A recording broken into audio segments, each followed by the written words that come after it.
자, 오늘은 유스 이펙트 후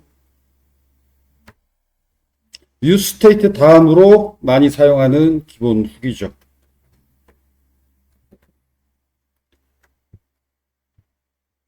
그래서 유스 이펙트 훅이 왜 필요한지를 살펴보기에 좋은 예제가 그 디지털 시계를 구현하는 클락 예제인데, 그 클락 예제 같은 디지털 시계 이런 걸 구현하려면 그 컴포넌트의 생명 주기, 그러니까 뭐 태어나고 뭐 장년이 되고 뭐 늙고 죽고 뭐 이런 생명 주기의 컴포넌트의 생명 주기의 특정 순간에 실행되어야만 하는 그런 기능들이 있을 때 그 클락 컴포넌트가 바로 그런 기능을 필요로 하는 그런 예제인데, 컴포넌트의 생명 주기의 특정 시점에 꼭 뭘 실행해야 될 때 그때 필요한 그 훅이 유스 이펙트예요.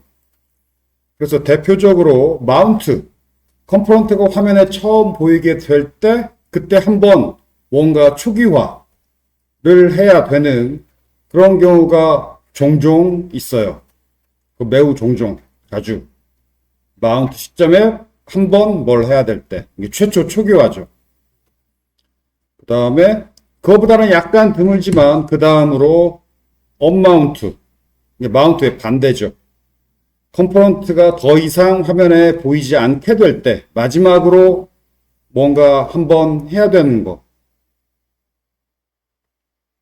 그래서 마운트는 컴포넌트가 처음 렌더링 될 때를 말해요. 처음 보이게 될 때. 보인단 말이 렌더링을 말하죠. 언마운트는 어떤 시점이냐면 컴포넌트가 더 이상 이제 안 보이게 돼. 그때. 이게 마지막이죠. 그런데 드물지만 어떤 컴포넌트는 보였다 안 보였다 하는 컴포넌트도 있을 수 있죠. 그러면 보이기 시작할 때가 마운트고 이제 안 보이기 시작할 때가 언마운트고 다시 또 그 다음 또 보이게 되면 또 마운트고 그 다음 안 보이게 되면 또 언마운트고, 드물지만 보였다 안 보였다, 즉 마운트 언마운트를 반복하는 컴포넌트도 드물지만 있을 수 있어요. 대화 상자가 그렇지. 대화 상자는 나왔다가 없어지고 하잖아. 자, 그래서 마운트 될 때 뭔가 한번 실행해야 된다면 유스 이펙트 훅을 이용해서, 유스 이펙트가 훅 함수야. 훅이라는 게 함수예요. 그 함수의 첫 번째 파라메터로 콜백 함수, 어떤 함수를 첫 번째 파라메터로 전달해야 되고 두 번째 파라메터로 빈 배열을 전달해야 돼요. 그러면 이렇게 유스 이펙트 함수를 호출하면은 마운트 될 때, 최초 렌더링 될 때 그 콜백 함수가 한 번 호출돼요. 그래서 마운트 될 때 한 번 뭔가 해야 된다. 그 작업을 어떤 함수로 구현한 다음에 그 함수를 이렇게 넘겨주면 돼요. 유스 이펙트를 호출하면서 첫 번째 파라메터로 함수를 넘겨주면, 그러면 그 넘겨진 그 함수가 리액트가 알아서, 즉 유스 이펙트가 하는 일이죠. 유스 이펙트가 알아서 지금이 마운트 될 때다 라고 유스 이펙트가 판단이 되면 그 콜백 함수를 한 번 호출하고, 지금이 마운트 될 때가 아니다 싶으면 호출 안 해요. 즉 두 번째 렌더링부터는 호출 안 해요. 아무 일도 안 일어나요. 콜백 함수랑 이렇게 파라메터로 전달돼서 어떤 함수를 다른 함수의 파라메터로 넘겨줘요. 이렇게 넘겨주면 넘겨받은 유스 이펙트 함수가 넘겨받아서 어떤 시점에 대신 호출해주죠. 유스 이펙트 같은 경우는 이런 식이면 어떤 시점이냐, 마운트 시점에 대신 이걸 호출해주죠. 이 함수를 이렇게 파라메터로 전달해주고 전달받은 쪽에서 특정 시점에 호출하는 그런 함수를 콜백 함수라고 불러요. 콜백이 넘겨받아서 호출한다 라는 뜻이야. 전달받아서 호출한다. 전달받아서, 이게 파라메터로 전달받아서 호출되는 함수다 라는 긴 문장을 짧게 콜백 함수다 라고 표현을 해요.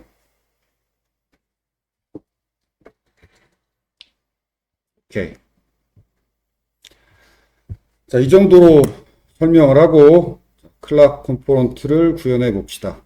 일단 아주 기본적인 첫 번째고요. 그냥 뭐 프로젝트 새로 만들지 말고 지난번에 만들었던 그 프로젝트에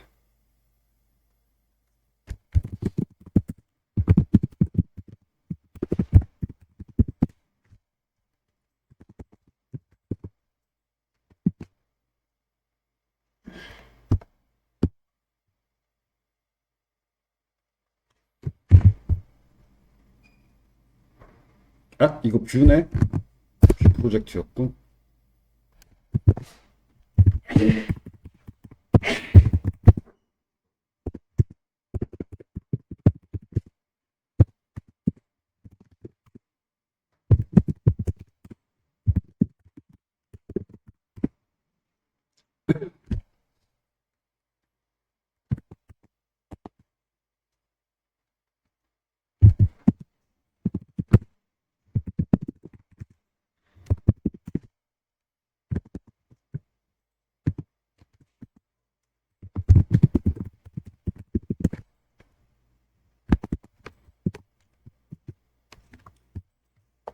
응? 뭐지?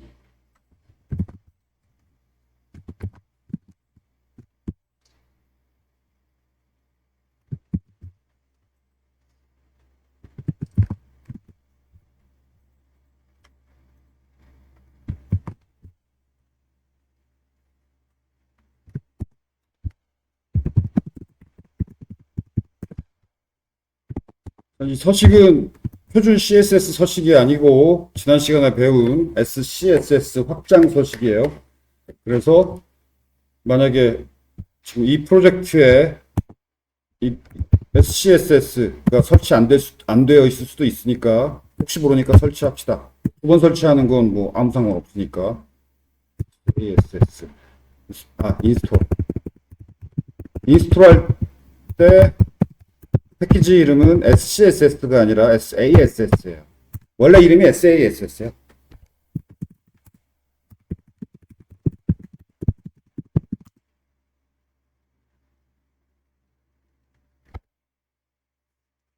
원래 이 패키지 이름이 SASS인데 그러니까 SASS 문법도 있고 SCSS 문법도 있고 거의 똑같아요. 사소한 차이야. 그 SASS 문법보다 SCSS 문법이 좀 더 표준 CSS 문법에 가까워요. 그러니까 뭐 우리가 이거 사용하니까 어느 정도 이름 의미 정도는 알아야겠지. 원래 이 패키지 이름은 SASS 그 서식 패키지인데 CSS보다 좀 더 편리한 문법의 서식을 구현할 수 있게 해주는 패키지. 그런데 여기서 SCSS도 있어요. 이것은 SASS 문법을 약간 수정해서 좀 더 CSS 문법과 유사하게 약간 수정한 거. 또 두 SASS와 SCSS 둘 다 SASS 패키지에서 제공해요. 나는 SASS 문법이 더 좋다. 혹은 나는 SCSS 문법이 좋다. 근데 사람들이 선택해서 쓰면 되죠. SASS 문법의 장점, 조금 더 간결해. 거의 비슷한데 SASS 문법이 조금 더 간결하고 SCSS 문법이 조금 더 표준 CSS 문법과 조금 더 유사해요. 그래서 내 생각에는 어차피 CSS 문법이 간결하게 구현하려고 만들어진 문법은 아니거든. 간결해봤자 어차피 타이핑할 게 많거든. 기왕이면 표준 CSS 문법과 유사한 게 낫지. 그래서 설치할 때 패키지 이름은 SASS다. 그리고 우리는 SCSS 문법을 사용할 거기 때문에 확장자는 SCSS다. 그리고 이 부분이 바로 이 부분만 빼면 표준 문법이야 지금. 이 부분만 빼면. 이 부분이 확장 문법인데 div 샵 클락 태그 내부에 있는 버튼 태그에만 이 서식이 적용되죠. 다른 곳에 있는 버튼 태그에는 이 서식이 적용 안 되고. 오케이. 뭐 이 코드는 설명할 필요 없죠. 너무 뭐 기초적인 코드죠.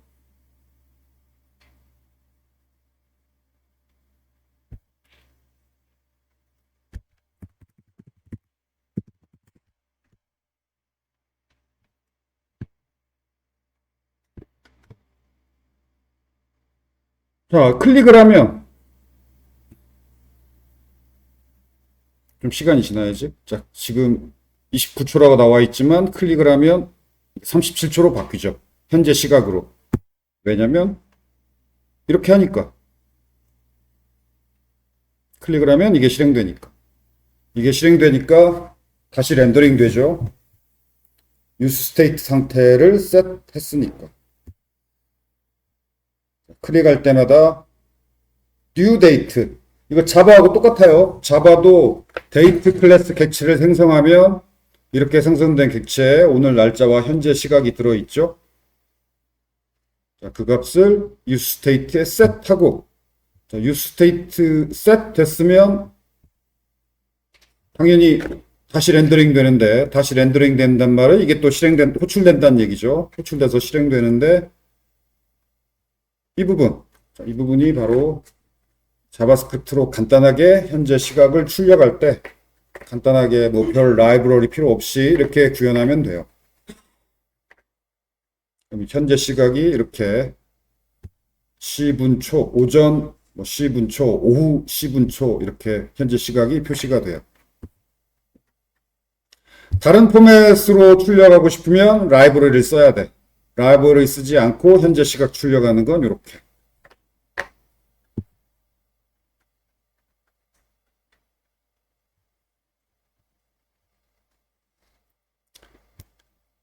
그래서 클릭할 때마다 현재 시각이 useState 상태에 셋되고 그러면 다시 렌더링 되고 다시 렌더링 될 때 아까 직전에 셋했던 현재 시각이 그러니까 클릭 버튼 누르면 이 부분이 실행되죠. 그래서 현재 시각 객체 만들어져서 useState 상태에 셋되고 셋 됐으니까 얘가 다시 호출되죠. 다시 렌더링. 그래서 이걸 호출하면 방금 클릭할 때 셋됐던 값이 리턴 되겠죠. 그게 현재 값이니까. 직전에 셋됐던 값이 꺼내져서 그게 현재 시각인데 여기에 이렇게 출력이 되죠. 그리고 다시 렌더링. 다시 렌더링 되는지 확인해 봅시다. F12키를 눌러서 개발자 창을 열고 콘솔 탭을 열고 자, 새로 고침한 다음에 새로 고침하면 여기 클락이라고 한번 로그가 출력됐는데 요거죠. 요거 이게 한번 호출됐다. 한번 렌더링 됐다. 이 얘기죠. 그리고 가만히 있다가 내가 여기를 클릭하면 다시 출력되고 다시 렌더링 되죠. 클릭될 때마다 렌더링 된다라는 걸 여기 똑같은 로그 메시지 출력될 때는 이렇게 숫자만 올라가요. 뭐 아주 기본적인 기초 예제였고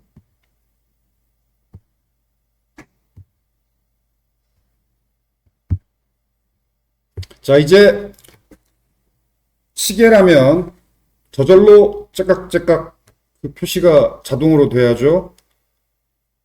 그 말은 이거예요. 자바스크립트의 기본 제공되는 표준 함수 set interval set interval도 첫 번째 파라미터가 콜백 함수죠. 이 콜백 함수를 set interval이 전달받아서 호출해줘요. 그러니까 얘도 콜백 함수고 set interval의 첫 번째 파라미터 그리고 요것도 콜백 함수죠. 콜백 함수가 중첩된 거예요. 함수형 프로그래밍의 전형적인 예예요. 이 첫 번째 파라미터가 함수인데 콜백 함수인데 set interval이 전달받아서 이 콜백 함수를 호출해줘요.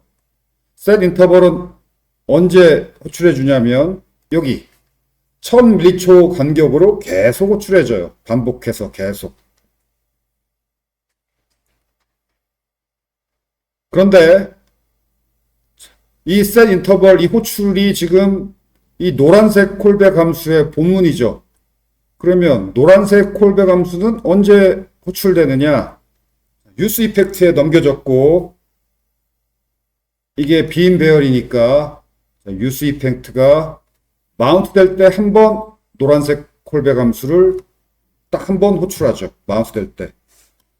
그러면 이 노란색 콜백 함수가 호출되면은 그 본문에 set 인터벌이 호출되죠. 마운트 될 때 딱 한 번 set 인터벌이 호출되는데 그럼 set 인터벌은 무슨 일을 하느냐? 요 콜백 함수를 1000미리초마다 반복해서 호출해줘요. 언제까지? 무한히. 계속 웹브라우저 창 닫을 때까지.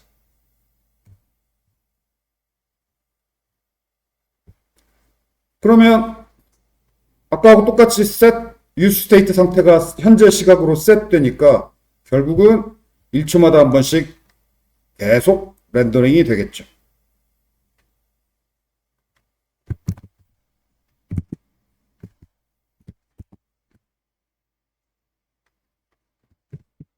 아, 여기 이거 에러는 아니고 워닝이에요. 경고. 지금 여 파라메타 변수 2 여기 파란색 파라메타 변수 2에 밑줄이 있지. 밑줄에다가 마우스 갖다 대면 is defined but never used. 이 2라는 파라메타가 있는데 사용 안 되고 있다라고 ESLint가 이거 문제 있지 않느냐라고 경고하는 거예요. 에러는 아니고 문법 오류까지도 아니고 ESLint가 경고하는 거. 이거 문제 있다라고. 그래서 놔둬도 되는데 보기 싫으면 이게 파라메타 변수 선언하는 부분이죠. 파라메타 변수가 없다는 뜻으로 비어있는 괄호를 적어줘도 되고, 자, 비어있는 괄호를 적어주면 파라메타 변수 없다는 얘기고, 그러면 경고가 사라졌죠. 이래도 되고, 아니면 언더바도 될걸? 아, 언더바도 안 되는구나. 빈 괄호. 보기 싫으면, 빨간색 밑줄 경고가 보기 싫으면, 파라메타 변수 2 대신에 빈 괄호. 이 문법이 이거예요. 원래 파라메타 변수는 괄호로 묶어주는 거야. 원래 가로로 묶어주는데 파라메타 변수가 하나일 경우에는 묶어주는 괄호를 생략해도 돼요. 근데 하나가 아니고 여러 개라면 여러 개거나 0개거나 하면 괄호를 생략할 수 없어요. 하나일 때만 이 화살표 함수 파라메타가 하나일 때만 묶어주는 괄호를 생략해도 돼요. 2개거나 3개거나 혹은 0개일 때는 괄호를 이렇게 적어줘야 돼요.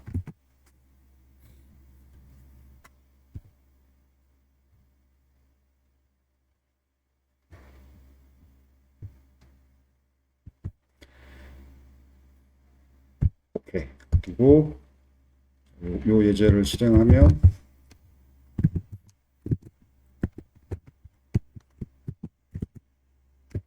새로 고침하면 1초에 한 번씩 여기 숫자가 계속 올라가죠. 1초에 한 번씩. 1초에 한 번씩 클락 로그 메시지가 출력된다는 얘기고 1초에 한 번씩 렌더링 된다는 얘기예요.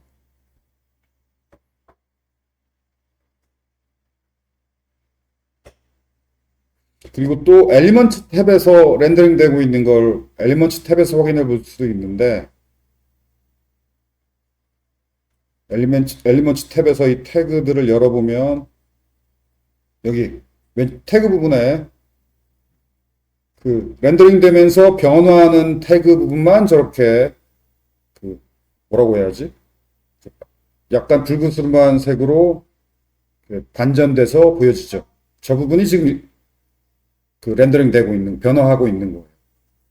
리액트 엔진이 버추얼 돔 태그를 받아다가 비교해 봐가지고, 아, 이 부분만 바뀌었구나. 그래서 바뀐 부분만 지금 수정해주고 있죠. 나머지 부분은 가만히 놔두고.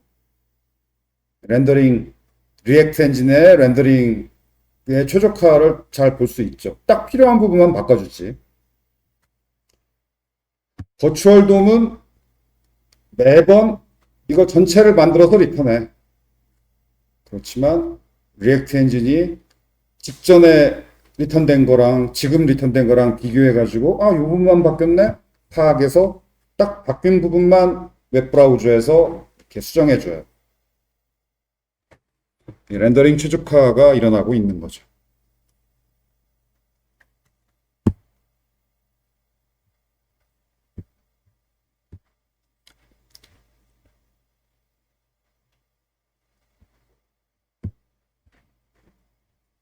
자, 그런데 언마운트를 시켜봅시다. 근데 여기서 언마운트 시키는 방법 중에 하나는 웹브라우저 창을 닫아버리면 되는데, 닫아버리면 무슨 일이 일어났는지 안 보이잖아.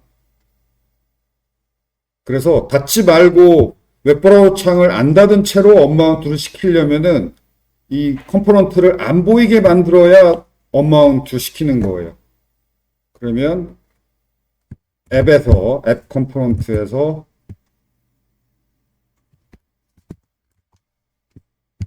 이렇게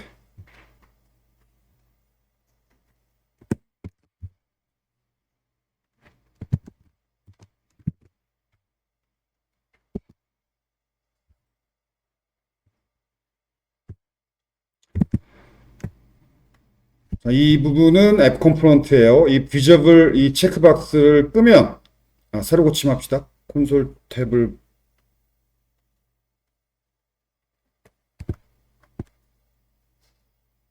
새로 고침 새로 고침하면 지금 1초에 한 번씩 렌더링 된다는 걸 여기 로그 메시지 출력을 보고 알 수가 있죠. 그런데 체크박스를 끄면 언마운트 되는데 언마운트 됐는데도 숫자가 왜 안 올라가? 올라가야 되는데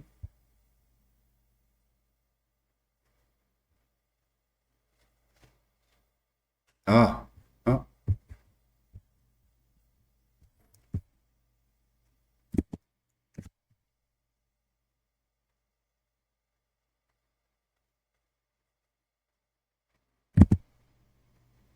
뭐야? 작년하고 다르네?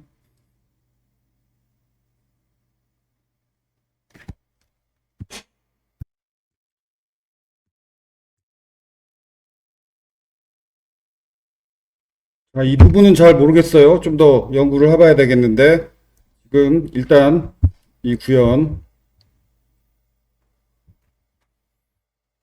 여기 체크박스 구현했고, 이 체크박스 구현은 뭐 지난 시간에 인풋 그 구현, 입력 기능 구현에서 설명했죠. 그 다음에 이 부분은 그 레이지 이밸류에이션 문법이죠.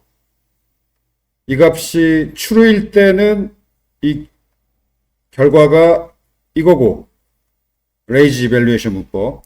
이 값이 false일 때는 결과가 그냥 false예요.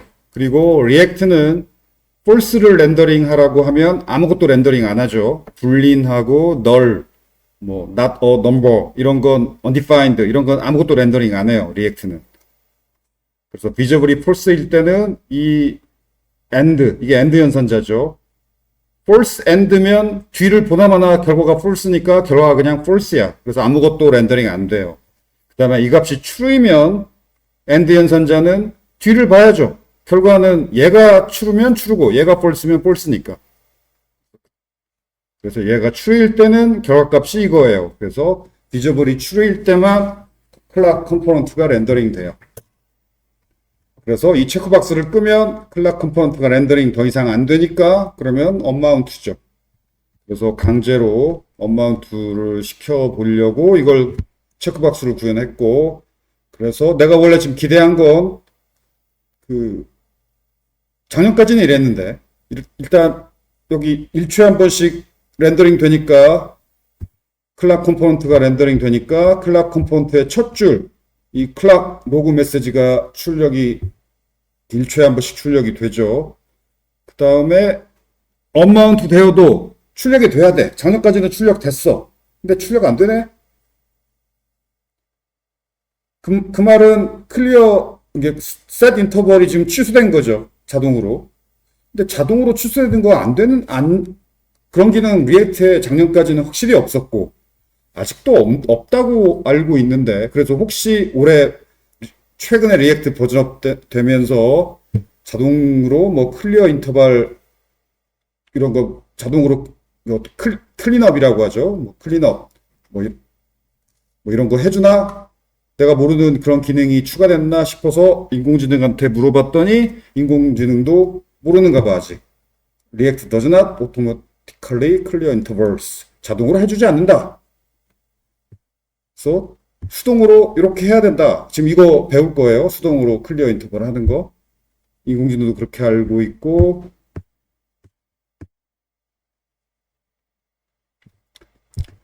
그 다음에 다른 블로그나 이런 걸 보면 지난 1년으로 검색해 보면 pen amount 할 때 자동으로 클리어 인터벌 해주느냐. 근데 이거 블로그 쓴 사람도 전문가는 아니겠지만, 아닐 수도 있지만, 아니다. 수동으로 클리어 인터벌 해야 된다라고 쓰고 있어요. 일단, 그래서 뭐 근거 자료 못 찾았어요. 지금 방금 구글링도 해보고 했지만. 그래서 왜 지금 안 보이니까 언마운트 됐는데, 지금 여기 클락 메시지가 출력 안 되고 있죠?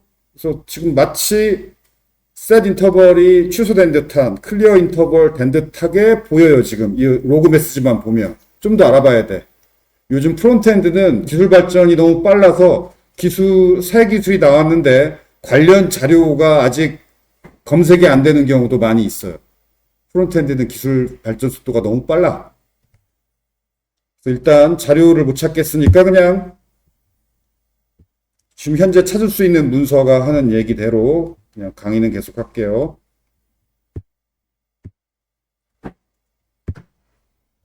되돌아와서 일단 뭐 자동으로 클리어를 해주는지 어쩌는지 올해부터 작년까지는 아니었어. 그건 모르겠지만 일단 작년 기준으로 설명을 할게요.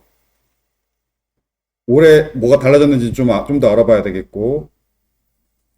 자, 마운트 될 때 앱이 시작되고 클락 컴포넌트가 최초 보이기 시작할 때 또는 클락 컴포넌트가 보이다가 보이지 않게 되었다가 다시 보이게 될 때 이게 마운트, 언마운트는 보이지 않게 될 때. 자, 메모리 누스버그. 작년 기준으로는 메모리 누스버그가 확실히 있었어요.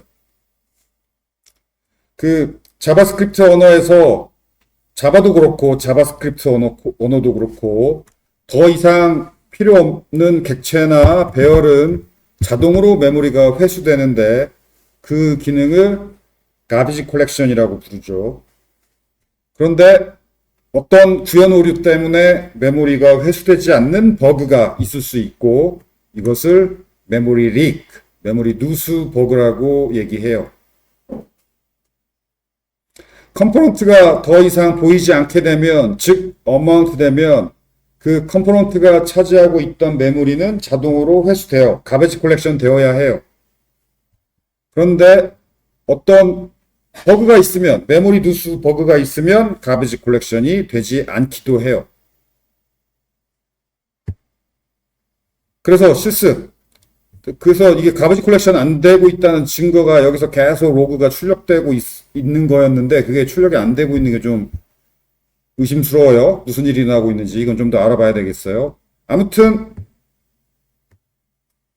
작년 기준으로 저 코드는 메모리 누수 버그가 있는데 무언가에 의해서 참조되고 사용되고 있는 객체나 배열은 가베지 콜렉션 되지 않아요.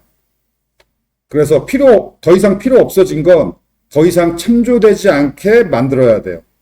필요 없는 것을 계속 참조되게, 필요도 없는데 계속 참조되는 상황. 이게 메모리 누수 버그야. 필요 없어졌으면 더 이상 참조되지 않게 개발자가 개발해야 돼요. 왜냐하면 더 이상 참조되지 않는 객체나 배열만 가베지 콜렉션 되니까. 자, 언마운트 된 컴포넌트는 더 이상 이제 필요 없어요. 안 보이니까. 안 보이는 컴포넌트는 필요 없어. 가베지 콜렉션 돼야 돼. 그리고 보통의 경우 가베지 콜렉션 잘 돼요. 왜냐면 언마운트된 컴포넌트를 리액트 엔진은 더 이상 참조하지 않아. 그래서 대부분의 경우, 보통의 경우 가베지 콜렉션 돼. 그런데 리액트 엔진은 더 이상 참조하지 않지만 다른 곳에서 그 컴포넌트를 참조하고 있다면 참조하고 있으면 가베지 콜렉션이 안 돼. set 인터벌은 리액트가 아니야. 그래서 set 인터벌의 함수에 어떤 콜백 함수를 등록했어요. 그게 정확히 말하면 콜백 함수, 그 지역 함수의 클로저를 등록한 거예요. 정확히 표현하면. 그 지역 함수 클로저 이런 문법 배웠죠. 요 클락 함수가 호출될 때 요 노란색 지역 함수 클로저가 만들어지고 또 요것도 이 화살표 함수도 지역 함수지. 이 지역 함수 클로저가 또 만들어지고 지금 지역 함수가 두 개야. 요거 하나랑 노란색 하나랑 중첩돼 있죠. 이 노란색 안에 있는 요 지역 함수가 set 인터벌에 등록됐어요. 등록됐으니까 1초마다 한 번씩 호출되지. 그 말은 set 인터벌 내부에서 요 콜백 함수를 참조하고 있는 거예요. 그리고 set 인터벌은 리액트 내부가 아니야. 리액트가 아니에요. set 인터벌은 그냥 자바스크립트 기능이야.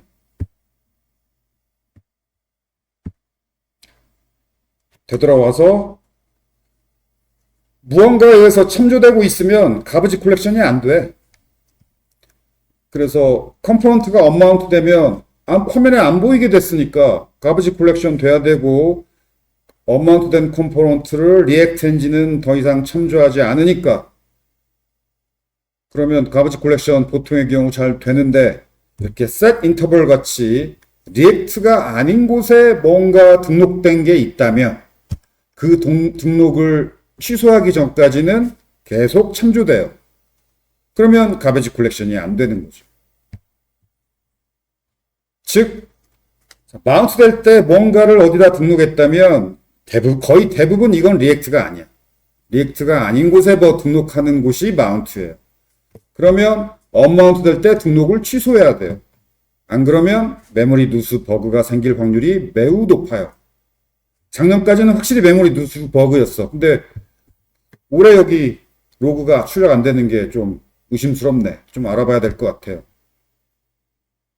어쨌든 리액트가 발전했든 발전하지 않았든 안전하게 이런 식으로 구현해 주는 게 맞아요.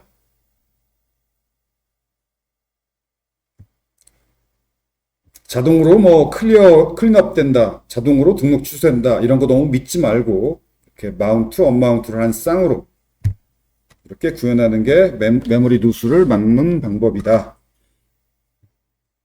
이 메모리 누수도 프론트엔드 앱에서 나중에 여러분이 초급 넘어가면 문제가 돼요. 그 프론트엔드 앱이 비대해지는 게 이제 중고급 프론트엔드 개발자의 고민 중에 하나가 프론트엔드 앱이 너무 비대해지는 거야. 그래서 로딩도 너무 느리고 메모리도 너무 많이 차지하고 노트북이나 스마트폰 같은 경우에 배터리도 빨리 닳게 하고 이게 프론트엔드 개발자들의 중고급 개발자들의 고민 중에 하나예요. 이 메모리 누수 문제도 가볍게 생각하면 안 되는 문제예요. 자, 그렇다면 아까 마운트 될 때 뭐 실행하기 배웠죠? 그러면 언마운트 될 때 뭐 실행하기는 어떻게 구현하면 되느냐? 요 노란색 부분만 읽으면 돼요. 요렇게 구현한 요 콜백 함수는 마운트 될 때 한번 호출이 되죠. 이 마운트 될 때 한번 호출되는 그 콜백 함수가 어떤 지역 함수를 리턴해야 돼요. 그 리턴된 그 지역 함수가 언마운트 될 때 호출이 돼요. 굉장히 독특한 구조지. 이게 함수형 프로그래밍이야. 그래서 지금 요 콜백 함수에 리턴 문이 하나 추가됐어요. 리턴 문만 빼면 아까하고 똑같아. 근데 리턴 문이 추가됐어요. 리턴 되는 게 화살표 함수죠. 이 화살표 함수가 언마운트 될 때 호출돼요. 여기서 클리어 인터벌을 하는 거죠.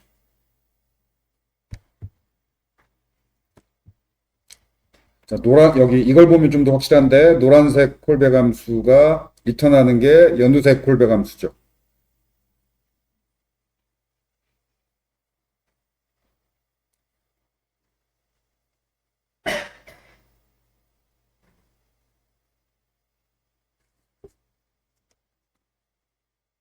함수형 프로그래밍. 리액트가 어려운 이유 중에 하나가 함수형 프로그래밍이기 때문이야.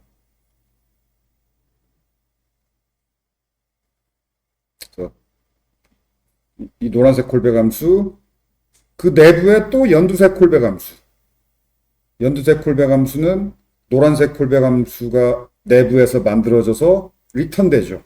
정확히 말하면 연두색 함수의 클로저가 리턴되죠. 그리고 클로저는 바깥쪽 변수를 캡처하는 게 클로저인데 여기 이 id 변수가 캡처됐죠. 바깥쪽 함수의 id 변수가 이 연두색 함수 클로저에 캡처돼서 그 클로저가 리턴된 거죠. 이 리턴된 그 클로저, 즉 연두색 콜백 함수가 언마운트 될 때 호출된다.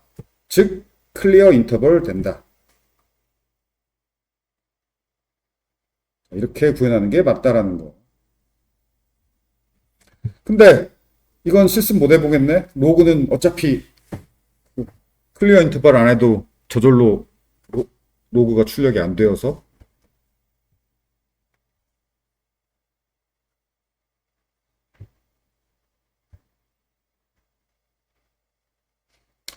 오케이, 10시까지 쉽시다. 자, 이렇게 유스 이펙트 되돌아와서 요약. 방금 우리가 확인해 봤듯이 뭔가 마운트 될 때, 한 번 해야 될 때, 유스 이펙트 훅을 이용해서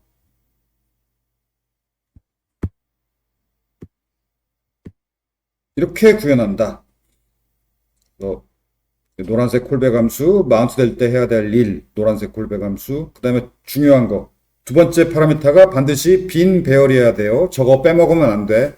두 번째 파라미터 빈 배열, 저 부분이 빠지면, 그러면 마운트 될 때 한 번이 아니라 매번, 렌더링 할 때마다 계속 호출돼요. 그래서 그것도 버그야. 꼭 마운트 될 때 한 번 해야 될 일은 여기 두 번째 파라미터가 매우 중요해요. 빈 배열 꼭 있어야 된다는 거. 그리고 언마운트 될 때 뭔가 한 번 해야 될 일은 이렇게 마운트 될 때 뭔가 한번 실행하는 이 노란색 콜백 함수에서 저렇게 지역 함수를 또 만들어서 리턴해야 된다. 이 리턴된 지역 함수가 언마운트 될 때 한번 호출된다. 그리고 이런 걸 잘못 구현하면 우리가 앞에 방금 예제에 살펴봤듯이 메모리 누수가 벌어진다라는 거. 그리고 이렇게 제대로 구현했더니 메모리 누수가 해결됐죠. 자, 이 부분이 내가 학기 초 OT 시간에 계속 경고했던 대로 리액트가 어려운 이유가 리액트 자체의 기능이 복잡하고 어렵다기보다 문법이 어려워요. 지금 이거 온통 함수형 프로그래밍이잖아, 이거. 함수 내부에 또 콜백 함수 내부에 또 콜백 함수 만들어서 리턴하는 이거 자바스크립트 문법이야. 이거 아직 타입스크립트 아니에요. 이 자바스크립트 문법 때문에 이 몇 줄 안 되는 코드가 지금 눈치를 보니까 여기 있는 학생 중에 한 반절은 진도를 못 따라오고 있는 것 같아요. 지금 리액트 어려운 얘기 들어가지도 않았어. 근데 지금 여러분이 못 따라오는 이유는 자바스크립트 문법을 이해 못해서예요. 아마 이 코드의 문법부터 이해가 안 될 거예요, 지금. 지역 함수가 막 중첩되다 보니까. 이게 익숙하지 않은 난해한 함수형 프로그래밍이 바로 이 예제죠. 그래서 자바스크립트, 타입스크립트 문법을 마스터하지 않으면 리액트 초급을 벗어나기가 힘들어요. 리액트 한번 공부해 봤다. 이거 아무 의미 없어요. 중고급으로 어차피 못 올라가면 아무 의미 없지. 그냥 공부만 한번 해봤다. 뭐 그런 식이면 농구도 다 한번 해봤고 피아노도 한번 쳐봤고 별 의미 없지. 취미 수준인 거죠. 꼭 리액트 개발자가 되겠다고 하면 이 자바스크립트 문법을 마스터해야 돼요. 타입스크립트가 아니야. 자바스크립트 문법이에요. 오케이. 자, 그 다음 세 번째. 유스 이펙트 훅이 또 필요한 대표적인 또 예제가 이거예요. 사실은 요게 더 많이 필요해요. 마운트, 언마운트가 필요한 경우는 좀 적고, 이 예제, 요 시나리오가 가장 많이 필요해요. 유스 이펙트를 사용하는 가장 대표적인 이유가 이거야. 그래서 지금 백엔드 호출할 때 유스 이펙트가 필요한데, 아직 백엔드 호출하는 건 우리가 안 배웠죠. 안 배웠지만 이 부분은 그냥 백엔드 호출 부분은 무시하고 이 예제를 봅시다. 지금 요 URL에 들어가면 투두 목록 전체가 이렇게 제이슨 포맷으로 전달해 줘요. 제이슨 목록. 그러니까 프론트엔드 앱 개발을 위한 무료 백엔드 서비스인 거지. 단 read only. 조회만 가능한. 그리고 여기 URL 끝에 숫자를 붙여주면 그 해당 아이디의 투두 항목 하나만, 목록이 아니라 이렇게 제공해주는 무료 백엔드 API. 자, 이걸 이용해서 우리가 예제를 구현하고 실행해 볼 텐데, 자, 무한 렌더링 버그가 있는 예예요.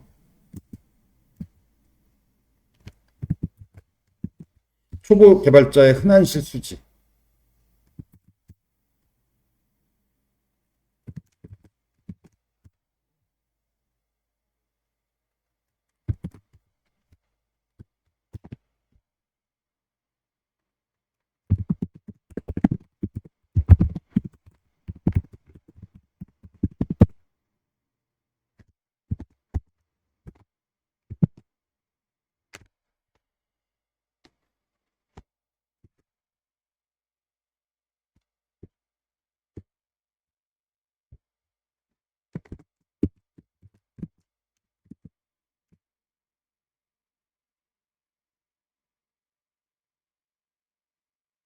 자, 새로 고침해보면 저 투두 아이템 로그 메시지 출력되는 거 봐봐.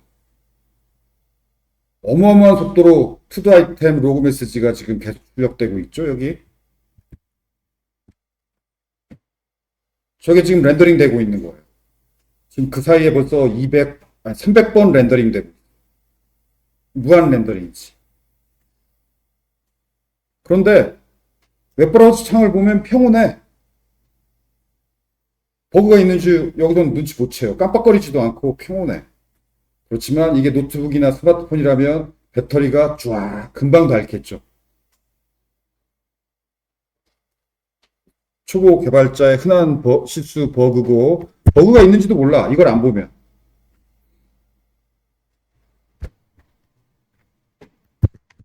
왜 무한 렌더링이 됐느냐? 면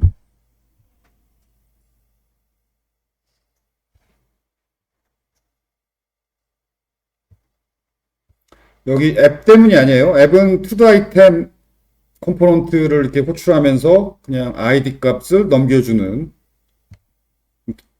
초기값 1이죠. 초기값 1을 넘겨주는 그런 거고, 버그는 여기 투두 아이템에 있어요. 이 부분을 제외하고는 뭐 평범한 코드죠. 이 부분만 제외하면. 그 다음에 이 부분은 지금 이 부분을 자세히 이해할 필요 없는데 그냥 이렇게 개요만 이해하면 돼요. 저 백엔드 저 서비스 URL을 호출해서 제이슨 포맷 데이터를 받아다가 set to do, set 한다. 그 코드다. 이렇게만 이해하면 돼요. 이 패치 den까지 지금 자세히 이해할 필요 없어요. 어차피 뒤에서 백엔드 그 호출하는 코드 다시 설명을 할 테니까. 그냥 백엔드에서 데이터를 받아다가 set 한다. 그 정도만 1번 그렇게만 그 정도만 이해하면 되고 2번 그런데 이게 동기 호출이 아니에요. 비동기라는 거. 비동기라는 건 뭐냐면 이 백엔드 호출이 느려. 인터넷 통신이니까 아무리 빨리 백엔드에서 응답으로 데이터가 오더라도 한 0.1초 정도는 걸려요. 100m초. 그런데 이 to the 아이템이 함수죠. 이 함수 백엔드 호출 부분만 무시하면 이 함수가 뭐 console.log 호출하고 뭐 use state 호출하고 리턴 부분에서 버추얼 돔 객체 만들어서 리턴하지. 이 정도 작업은 나노초 만에 끝나요. 몇십 나노초.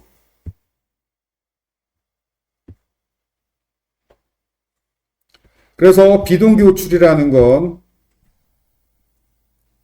백엔드 URL, API URL을 호출해서 응답을 다 할라라고 호출은 해놓고 안 기다려. 안 기다리고 바로 그 다음 줄로 내려가서 이렇게 할 일 하고 리턴을 해버려요. 그러면 나중에 한참 후에 백엔드로부터 응답 데이터가 오는데 그러면 어떻게 되느냐? 그때 여기 이 부분.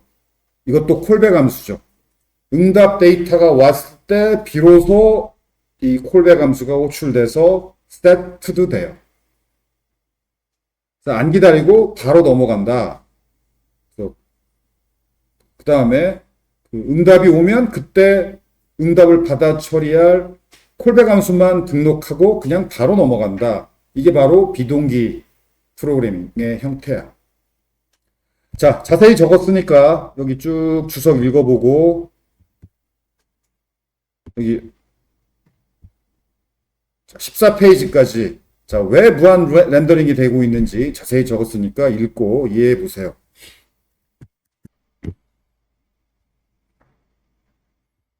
자, 뭐 자세히 적었으니까 읽어보면 이해가 될 거라고 기대를 하고 요약하자면 그러니까 초보 개발자들이 이런 실수를 흔히 하는 이유가 그러니까 이 컴포넌트 이게 결국은 함수고 렌더링 될 때마다 얘네들이 반복해서 호출된다라는 생각을 안 해. 그리고 이게 마치 객체를 조립하는 것처럼 그냥 조립하면 되는 그런 구조라고 생각을 해요. 그게 아니죠. 렌더링 될 때마다 이게 반복 호출되고 한 줄 한 줄 매번 렌더링 할 때마다 실행된다는 거. 즉, 그 렌더링 할 때마다 실행된다는 걸 알면 이 부분에서 거부감이 들어야 돼. 렌더링 할 때마다 백엔드를 호출할 이유가 없잖아.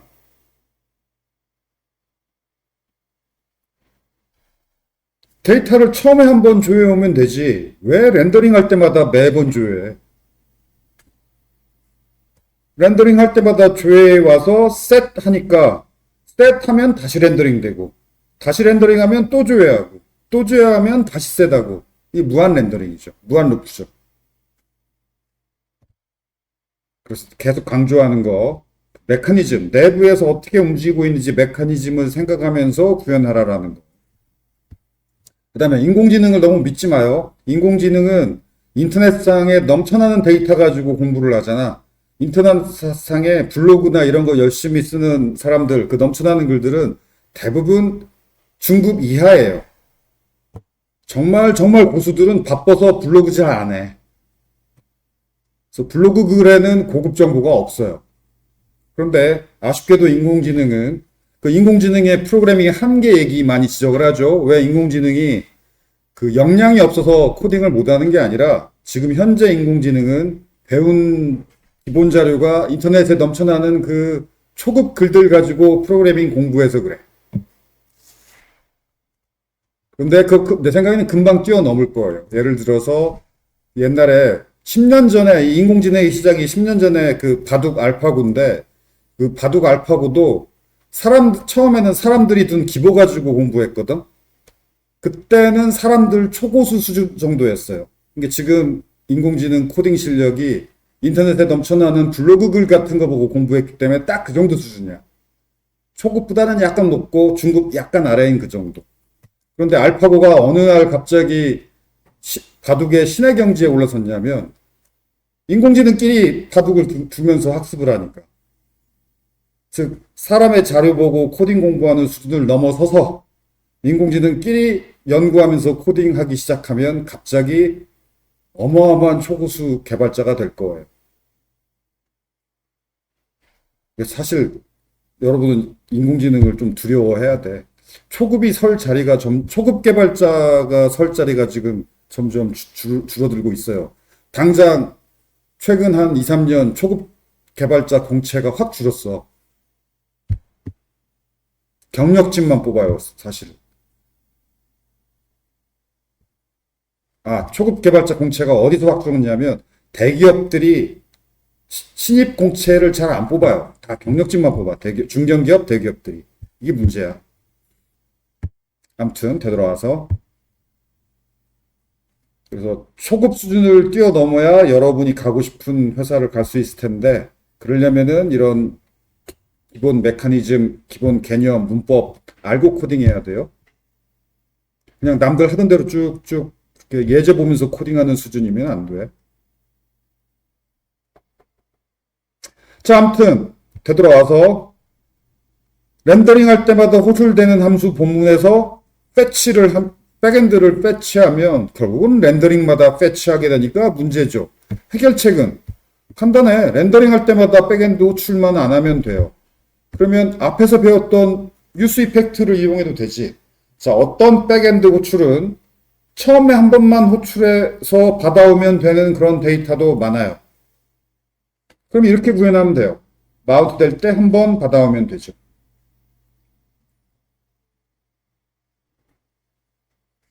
자, 이러면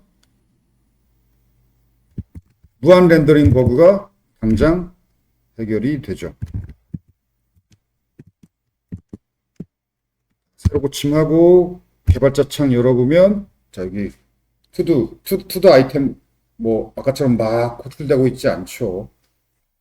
그런데 여전히 지금 이 경우도 여전히 문제가 있어요. 지금 이 예제는 그 앱 컴포넌트에서 아이디를 이렇게 인풋 태그에 입력하면 그러면 여기 프랍스로 방금 내가 입력한 3 값이 프랍스로 이 투두 아이템 컴포넌트에 전달됐어. 전달됐으니까 여기 props.id 값이 3이라고 전달받았죠. 그런데 다시 조회는 안 해. 다시 조회 안 하니까 아까 마운트 될 때 조회했던 id 1 투두 항목이 여전히 렌더링 되고 있죠. 왜 이러느냐? 이렇게 구현했으니까. 마운트 될 때 한 번 조회라고 했으니까. 마운트 될 때는 id 값이 1이었으니까. 마운트 될 때 id 1 항목 조회해서 set 했고 그 다음부터는 다시 렌더링 되든 뭐 프랍스 값이 변경되든 어차피 마운트는 아니니까 얘는 마운트 될 때 한 번만 호출하고 그 다음부터 호출 안 해요. 다시 조회 안 되는 거죠. 자, 그래서 유스 이펙트 훅의 가장 빈번한 활용 사례 마운트 될 때 한 번이 아니고 결국은 이 id 프랍스 값이 변경될 때마다 백엔드에서 한번 받아오면 되겠죠. 그게 유스 이펙트 훅의 가장 대표적인 호출 형태. 빈 배열이 아니고 값 목록 배열. 값 목록 배열의 안에 있는 어떤 값이 변경될 때마다 콜백 함수를 실행해라. 한 번 실행해라. 변경될 때마다 한 번. 또 변경되면 또 한 번. 두 번째 파라미터가 빈 배열이 아니고 값 목록 배열이면 돼요. 그 값 목록들의 값들 중에서 뭐든 하나라도 변경이 되면 그때 콜백 함수가 한 번 호출돼요.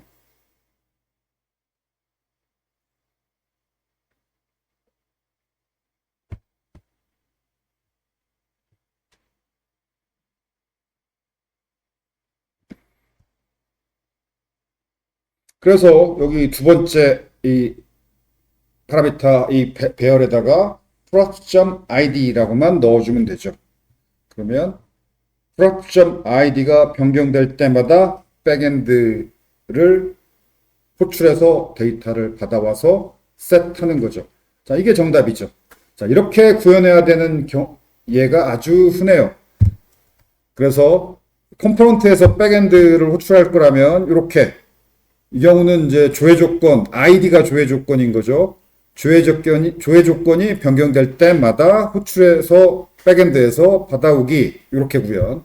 혹은 조회 조건이 없다. 그러면 이거죠. 마운트 될 때 한 번 받아오면 되는 거죠. 마운트 될 때 한 번 받아오거나 뭐 id 값이 변경될 때마다 한 번 받아오거나 결국은 빈 배열이냐 조회 조건을 적어준 배열이냐 딱 그 차이고 어쨌든 유스 이펙트가 필요한 거죠.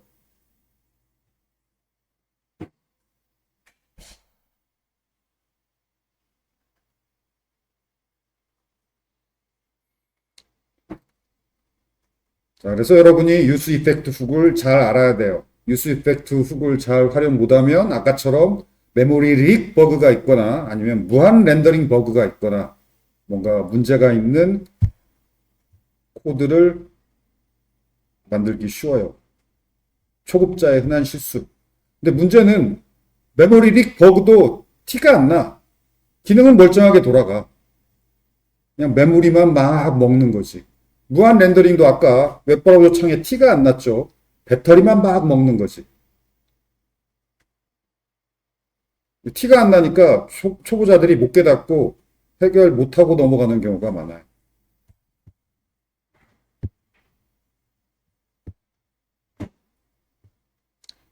자, 배운 내용 잘 이해됐다면 구현해 보세요.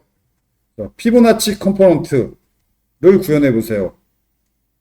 프랍스 값으로 숫자 한 개, n 값을 전달받아서 피보나치 수열이 있죠. 피보나치 수열 값을 계산해서 그 결과값을 렌더링하는 그런 걸 구현하는데, 피보나치 수열 값 계산은 이렇게 간단하게 재규호출로 구현할 수 있고, 이건 구현은 간단하지만 그 수행 시간 복잡도가 n의 제곱이라서 n이 한 30, 50, 50의 제곱이면 얼마야?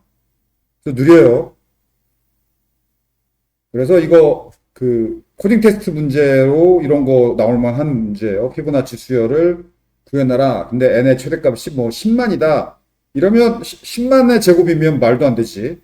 그럼 이렇게 재교출을 구현하면 안 되고 점화식을 만들어서 동적 프로그래밍을 해야 되는 코딩 테스트 문제로 나올 만한 공부만 했다면 아주 쉬운 코딩 테스트 문제인데 피보나치 수열 코딩 테스트 공부하면 나와요. 근데 여기는 그냥 쉽게 이렇게 느린 구현. 자, 느린 구현이기 때문에 렌더링 할 때마다 이렇게 느린 구현을 재계산해서 재계산을 반복하면 안 되겠지. 그래서 최적화. n 값이 변경될 때만 이 느린 구현이니까 이 피보 함수로 줄여서 다 재계산한 다음에 그 결과를 useState에 셋해서 렌더링하는 그런 식으로 구현하면 렌더링 할 때마다 반복해서 피보나치 계산을 할 필요가 없으니까 최적화된 거 맞죠? 자, 잘 생각해서 한번 유스 이펙트를 이용해서 구현해 보세요.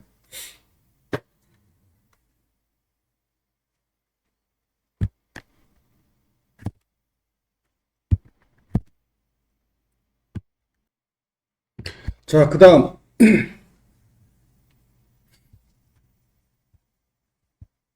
투두앱 그 프론트엔드 개발 시간에 뷰로도 이 투두앱을 개발했었죠. 그거하고 똑같은 기능을 이제 리액트로 개발하는 거예요. 그래서 똑같은 기능을 지난 학기에 여러분이 프론트엔드 뭐 수강했을 텐데 뷰로 구현할 때랑 리액트로 구현할 때랑 어떤 차이가 있는지 비교하면서 살펴보기에 딱 적절한 예죠. 서식만 좀 업그레이드 했고 기능은 지난 학기의 투두앱 기능 그대로예요. 배경 지식 뭐 이거 지난 학기 프론트엔드 개발 투두앱 개발할 때 그 배운 내용 그대로니까 뭐 그대로 복붙했어요. 다시 설명할 필요 없겠죠.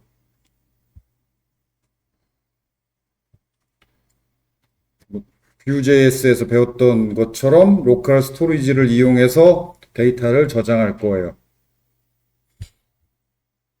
이것도 뭐 그대로 똑같으니까 다시 설명할 필요 없겠고. 자, 투데이 프로젝트, 리액트 프로젝트를 만들어 봅시다.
참. 이 예제도 앞으로 계속 그럴 텐데, 이 예제에서도 SCSS 서식을 사용할 거니까, 이렇게 SASS를 설치해야 되고, 참.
자, 첫 번째 구현은 이렇게 그냥 정적인 배열, 고정된 배열 값을 목록으로 이렇게 출력만 하는 거.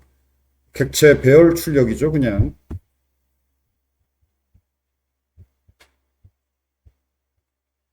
자, 그래서 my to do 구현을 보면 뭐 정적인 배열이니까 use state 만들 필요도 없죠. 객체 배열 출력이죠, 그냥. 뭐 이렇게 키값, 유니크한 키값이 있어야 된다는 거 또 배웠고.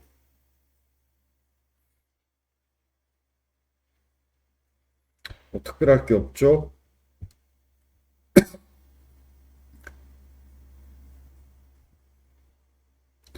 뭐 서식도 특별할 게 없는데 이 부분만 좀 설명하자면 TD 태그 중에서 부모 태그의 첫 번째 자식인 TD 태그에만 이 서식을 적용한다.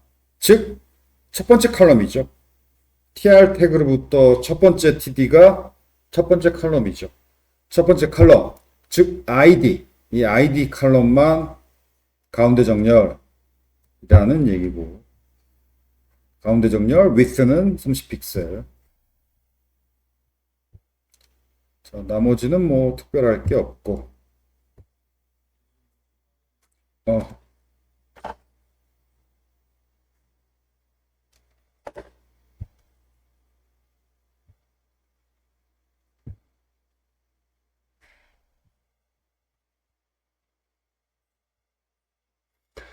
그 다음 할 일 추가 기능.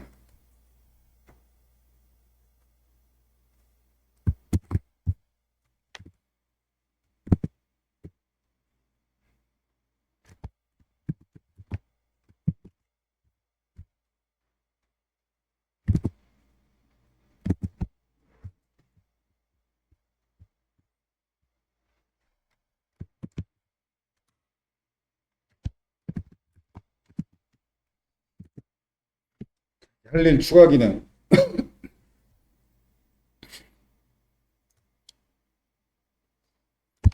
이렇게 텍스트박스에 입력을 하고 추가 버튼 누르면 목록에 이렇게 추가가 되는데 뭐 특별할 게 없는 기능인데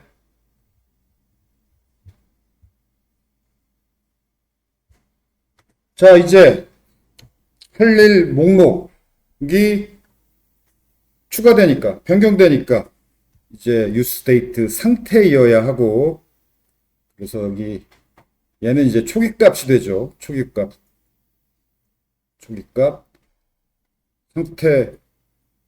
상태여야죠. 왜냐하면, 할 일이 추가되면 다시 렌더링 돼야 되니까.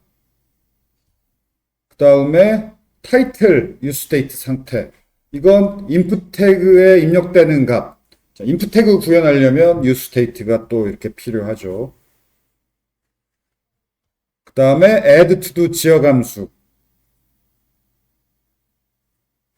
자, 그 입력된 할 일을 todo's 배열에 추가하는 건데, 이거. 자, 이건 뭐 코드 그대로 todo's 배열의 크기죠. 크기 n. 그 다음 이거 새 id 값을 계산하는 건데, 새 id 값은 todo's 배열의 마지막 항목의 id 플러스 1. 그래서 여기 바로 todo's 배열의 마지막 항목이죠. n-1의 id 플러스 1. 그런데 todo's 배열이 비어있을 수도 있죠. n이 0일 수도 있죠. n이 0일 때 0-1 해버리면 이건 뭐 마이너스 1이 되니까 에러죠. 그래서 n이 0일 때는 새 id는 그냥 1. n이 0이 아닐 경우에는 그러면 이 배열의 항목이 있다는 뜻이니까 그 마지막 항목의 id 플러스 1. 이렇게 새 id를 계산하고, 자, 이거. 이 뮤터블하게 todo's 배열을 새 항목을 추가하기. 이거 배웠죠? 리액트는 데이터를 리액트 데이터는 이 뮤터블하게 수정해야지. 그렇지 않고 내부를 수정해 버리면은 제대로 렌더링 안 될 수 있다고 그랬죠. 그래서 todo's 배열을 복제하고, 그 다음에 마지막에 새 객체를 추가하기. 이 문법 알죠? 객체 만드는 건데 지역 변수 이름하고 객체 새로 만들려는 객체의 속성명하고 똑같을 경우는 속성명 콜론 변수명 이렇게 적어줄 필요 없죠. 이렇게 변수명만 적어주면 id 속성, 타이틀 속성이 있는 객체가 만들어지죠. 그 다음에 이거 새 항목을 입력한 후에는 input 태그를 비워야죠.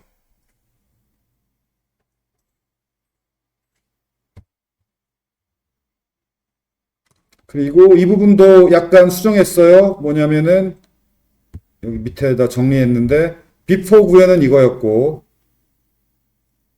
이걸 구조분해 할당 문법을 적용해서 이렇게 좀 더 간결하게 수정했죠. 아마도 평범한 리액트 개발자들이라면, 대부분의 리액트 개발자들은 이렇게 구조분해 할당 문법을 적용해서 조금이라도 간결하게 구현할 거예요.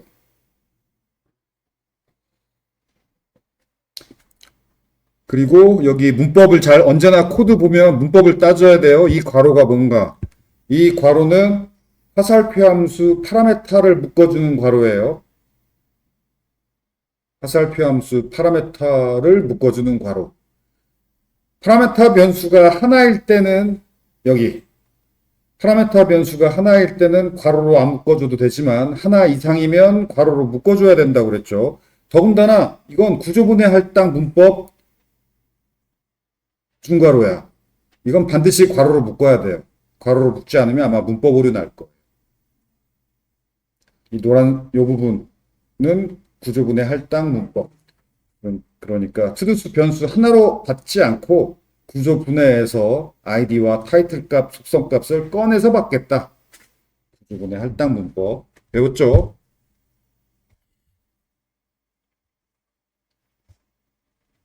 그 다음 input 태그 이렇게 구현하는 거, 이것도 배웠고 뭐 평범하고, 추가 버튼 누르면은 add to do 함수가 호출되는 거, 뭐 이것도 평범하고.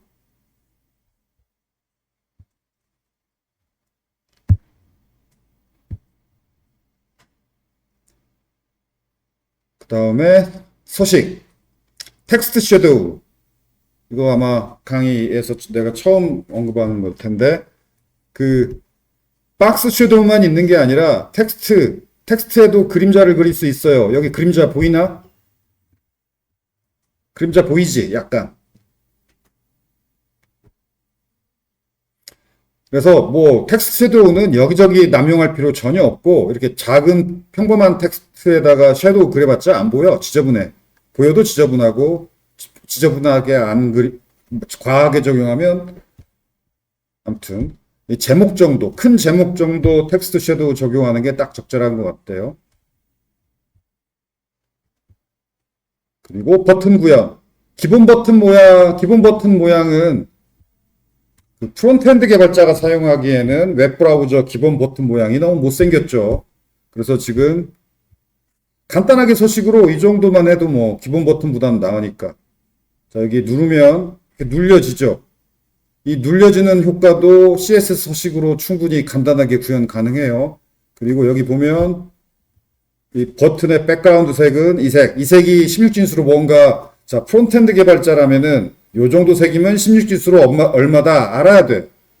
알아야 내가 뭐랄까 요런 색으로 칠하고 싶을 때 그 색을 타이핑하지. 이런 거 디자인할 때마다 뭐 색상표 뒤지면 언제 구현해.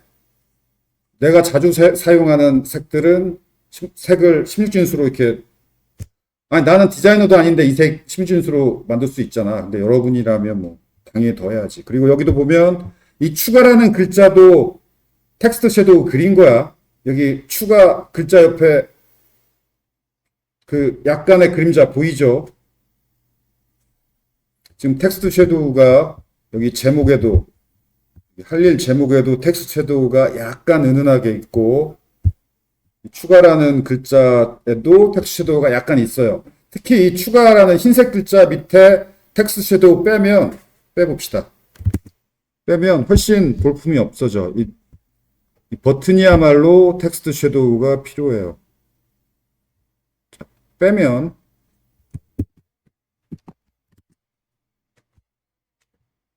그치? 좀 너무 그 판판해 보이죠? 평면적으로 보이죠? 그런데 텍스트 섀도우를 넣으면 그쵸? 버튼은 약간 입체감이 있어야지 훨씬 낫죠. 자, 그리고 눌리는 효과는 어떻게 했냐면, 눌리는 효과. 좀 눌려진 게 느껴지죠? 누르고, 놓고. 그쵸? 먼저 뭘 했냐면, 잘 봐요. 그림자가 없어졌어요. 눌리기 전에는 그림자가 있었고, 이건 박스 섀도우죠? 박스 섀도우가 있고, 눌린 다음에는 박스 섀도우가 없어. 그것만 달라졌나? 또 뭐가 달라졌지? 약간 이동하지? Y축으로 약간 아래로 내려갔어요. 그런 것도 CSS 서식으로 되는데, 이거예요. 아, 표준 문법부터 배워야 되는데, 이건 그냥 버튼한테 이 서식을 적용한다는 거고, 버튼 콜론 액티브, 이것은 버튼이 눌려졌을 때는 이 서식이다예요. 버튼 콜론 액티브. 그런데 이건 표준 CSS 문법이고, SCSS 문법으로 구현할 때는 이거예요. 이 버튼에 대한 서식이니까 이 안에 넣는 게 더 뭐랄까 나는 더 직관적인 것 같아. 그리고 이 버튼 콜론이야지 그걸 앰프센트 콜론 하면 돼요. 이 앰프센트가 바로 이 중괄호 블락 요 태그를 말해요. 즉 버튼을 말해요. 막상 구현할 때 이 SCSS 문법이 직관적이고 편해. 공부할 만해요. 직관적이고 편해서. 그리고 그러면 박스 섀도우 박스 섀도우 안 그리고 없어졌고, 이동이 이거예요. 트랜스폼. 이 트랜스폼으로 이동도 할 수 있고 축소 확대는 스케일이야. 스케일. 이것도 마우스로 뭐 누르거나 마우스 호버, 마우스가 올라가거나 할 때 이것도 흔히 쓸만한데 스케일 1.5 이러면 이거죠. 그러니까 이미지 호버, 이것도 흔히 프론트엔드 개발자가 할 만한 서식인데, 이미지가 보통 때는 작은 사이즈로 이렇게 썸네일 비슷하게 보여. 근데 마우스가 그 위로 호버 올라가면 갑자기 1.5배 커져요. 사진 앨범 그런 거 많잖아. 마우스 갖다 대면 커지는 거. 이렇게 간단하게 구현할 수 있어요. 그 다음에 이건 퍽 커지는데, 이렇게만 구현하면 퍽 커지는데, 그, 뭐였더라? 그, 스르륵 커지게 하려면, 뭐였지? 트랜지션. 트랜지션 서식까지 주면은, 스르륵 커지게 할 수도 있어요. 오케이. 그 다음에, 이 보더 넌. 자, 이 보더 넌을 안 주면, 기본 버튼 모양의 경계선을 그리는데, 기본 버튼 모양 경계선이 못생겼어. 이렇게 경계선을 없애버려야 돼요. 자, 이렇게 서식을 주면 마우스가 눌려졌을 때 Y축으로 아래로 내려가고 박스 섀도우가 없어지니까 눌려진 것 같은 시각 효과가 있죠. 그러고 보니까 텍스트 섀도우도 없애는 게 낫겠다. 사소한 거지만 지금 확대하고 보니까 확대 안 하면 안 보이지만 확대하니까 보이네. 박스 섀도우만 없애는 게 아니라 텍스트 섀도우도 없애버리면 눌렸을 때 그러면 조금 더 납작하게 눌린 느낌이 나죠. 그리고 조금 더 간다면 이것까지 할 만한데 조금 더 뭐냐면 눌렸을 때 백그라운드 컬러가 조금 더 어두워지는 게 적절해요. 백그라운드 컬러가 눌러졌을 때는 좀 더 어두워지는 거지. 그치? 야, 인공지능 똑똑하네. 내 의도를 어떻게 알았지? 내가 저 숫자 쓰려고 했는데. 06C. 좀 어두워지는 게 적절해요. 그치? 그러면, 자, 보통 이렇게 보겠죠, 유저가. 딱 눌러진 효과가 나죠. 여기다가 조금 더 디자인한다면 아이콘 정도 붙여주면 되죠. 그 아이콘을 사용하는 건 나중에 다음 예제에서나 살펴보고 이번 예제에서 그냥 넘어갑시다. 자, 이렇게 간단한, 이거 뭐 몇 줄 안 되지? 계속 간단한 서너 줄로 뭐 기본 버튼보다 훨씬 있어 보이게 이렇게 만들 수 있고. 그래서 여러 번 강조하지만 그 디자인 라이브러리 활용해서 개발하려고 하지 말고 CSS 서식으로 만들려고 해야 돼요. 디자인 라이브러리 활용은 나중에 이제 편하게 빨리 하자 할 때 디자인 라이브러리 사용하는 거지. 디자인 라이브러리 사용하지 않고 표준 CSS 서식으로 못 만들면 안 되지. 만들 수 있어야지.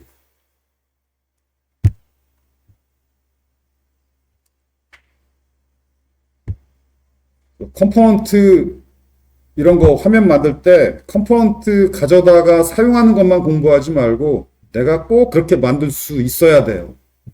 디자인 못하면은 안 돼.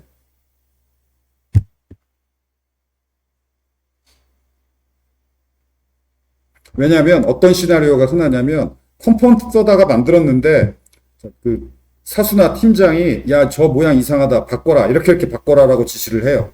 근데 컴포넌트에는 그 모양이 없어. 그럼 만들어야 할 거 아니야. 못 만들면 어떡해. 그런 일 흔해요. 왜냐면 그 여러분 초급 때는 그냥 컴포넌트 가져다 사용하지만 그 어지간한 뭐 그 좀 돈 이름이 알려진 회사의 그 쇼핑몰이랄지 홈페이지 중에서 그냥 가져다 쓴 컴포넌트 티가 나는 웹페이지 하나도 없어. 그 창피한 짓이야. 그 초보자도 알만한 라이브러리를 써서 큰 기업의 그 프론트엔드 앱을 만든다? 그건 그 굉장히 그 창피한 짓이라서 여러분이 신입사원 때 그렇게 개발하면 혼나요. 어떤 라이브러리를 갖다 썼어도 그 라이브러리 갖다 쓴 디자인 티가 나면 안 돼. 회사 얼굴을 깎이는 짓이에요. 그래서 서식 공부, 디자인, CSS 공부 꼭 해야 되고.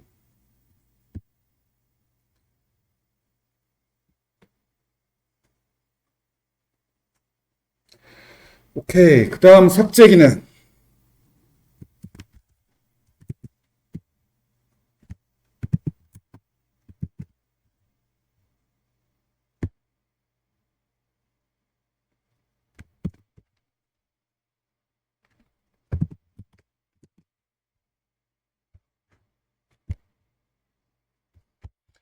뭐가 또 빨간색이지? 어디가 빨간색이야?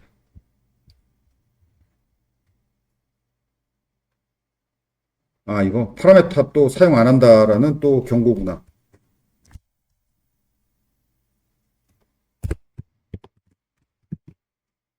그거 하나네. 여기, 요거.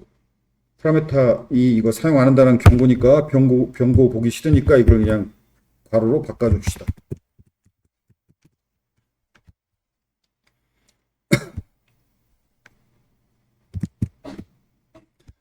자, 이제 여기 화면, 여기 할 일 제목 오른쪽 끝에 X라는 그냥 글자예요. 아이콘까지, 이번 예제는 아이콘 안 쓸 거야. 그냥 최대한 기본으로. 그래서 마우스가 올라가면 글자가 빨간색으로 변하고, 마우스 이 아이콘이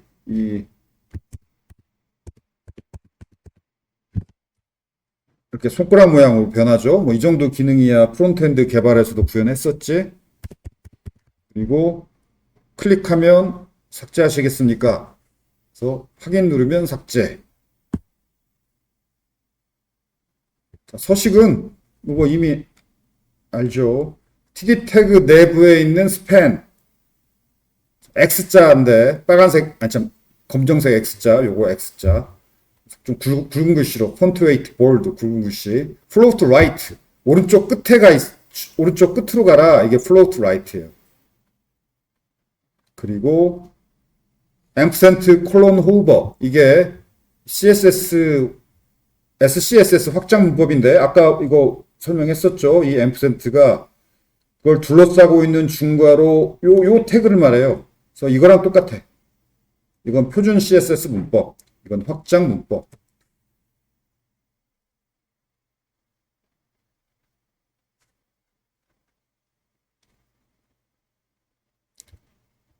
그래서 마우스가 올라가면 폰트가 빨간색으로 변하고 마우스 커서가 손가락 모양으로 변하고 그리고 클릭을 하면 이거죠.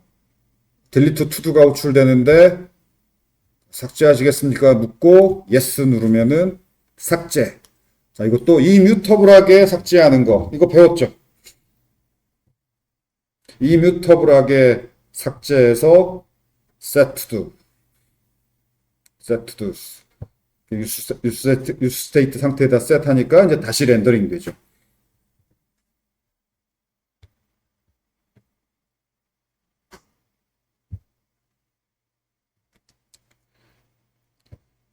어때요? 뷰로 구현하는 것보다 약간 조금 난이도는 있지만 그래도 크게 뭐 훨씬 더 어렵다 이 정도까지는 아니죠. 그렇지만 Vue.js로 구현하는 것보다 약간 손이 더 가고 불편한 게 맞기는 맞지. Vue.js보다 좀 불편해. 그리고 렌더링도 속도도 Vue.js보다 별로 안 빨라. 비슷비슷하거나 어떤 경우는 리액트가 좀 더 느리거나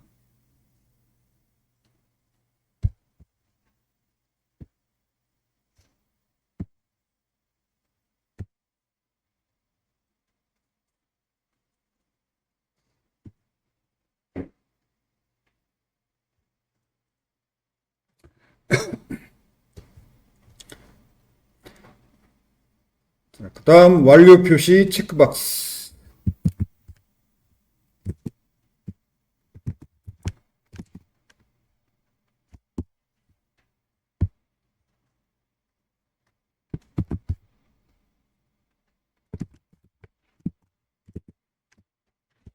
자, 이렇게 제목 왼쪽에 체크박스를 추가했고 체크를 하면 이렇게 뭐 Vue.js 때도 똑같이 구현했던 기능이죠. 자, 똑같은 메커니즘으로 구현했어요. 리액트로. 자, 토글 투두 역시 이뮤터블하게 done 속성값을 변경해서 셋하기. 이게 바로 리액트의 불편한 점이지. Vue.js로 구현할 때는 저런 게 필요 없었어요. Vue.js가 편한 것 중에 하나가 Vue.js는 뮤터블하게 그냥 바로 내부 수정해도 돼. 내부 수정해도 바로 잘 렌더링이 돼요. 근데 리액트의 불편한 점. 이뮤터블하게 구현해야 되니까 손이 좀 더 가요.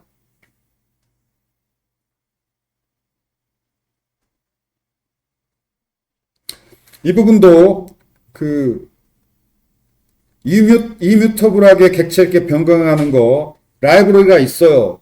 그 이뮤터블 JS라고 라이브러리가 있는데 초급 개발자가 실수하는 거가 뭐냐면 라이브러리 없이 기본 기능 가지고 구현할 수 있는 건 구현할 줄 알아야 돼요.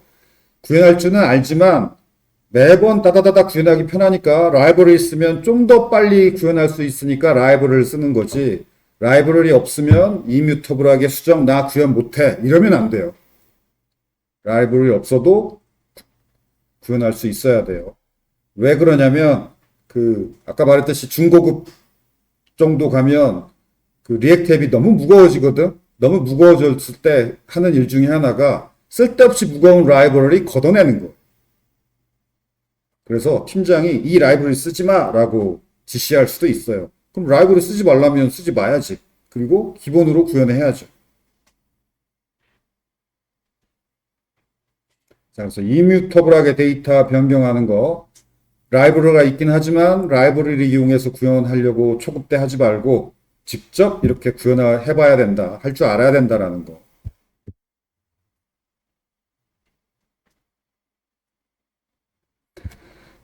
그 다음 여기 뭐 체크박스 구현하는 건 배웠죠. 뭐 그 기본 구현 그대로고. 그 다음 여기 자, 던 값이 true이면 클래스 네임이 gray고 던 값이 false이면 클래스 네임이 그냥 빈 문자예요. 즉 don이 true인 것만 클래스 네임이 gray라고 주어지죠.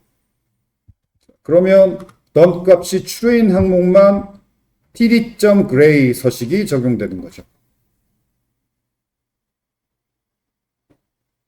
이거 이 메커니즘 Vue.js 때 프론트엔드 개발 때 배웠죠? 그대로예요. 구현 기법만 살짝 리액트 방식으로 약간 차이고.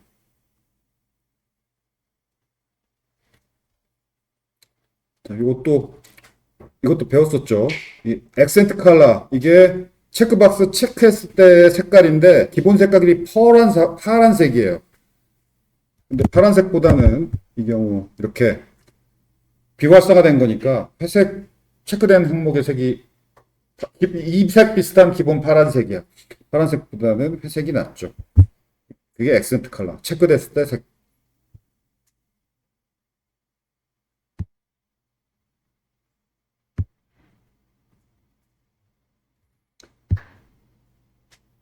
자, 이거 넌 값이 true이면 클래스 네임이 gray라서 즉 이렇게 태그가 만들어져요. JSX 문법으로는 클래스 네임이지만 HTML 태그에서는 클래스 네임이 아니라 그냥 클래스죠. 자, 그래서 이런 태그에는 요 서식이 적용되죠. tr.gray.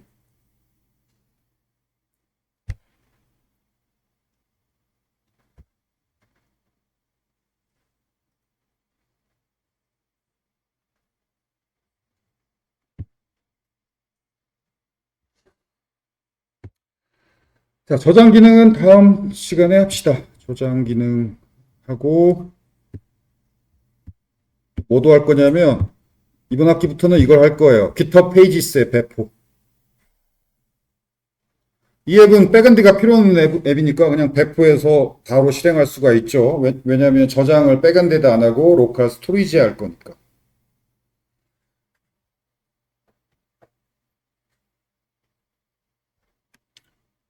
오케이, 진도는 여기까지고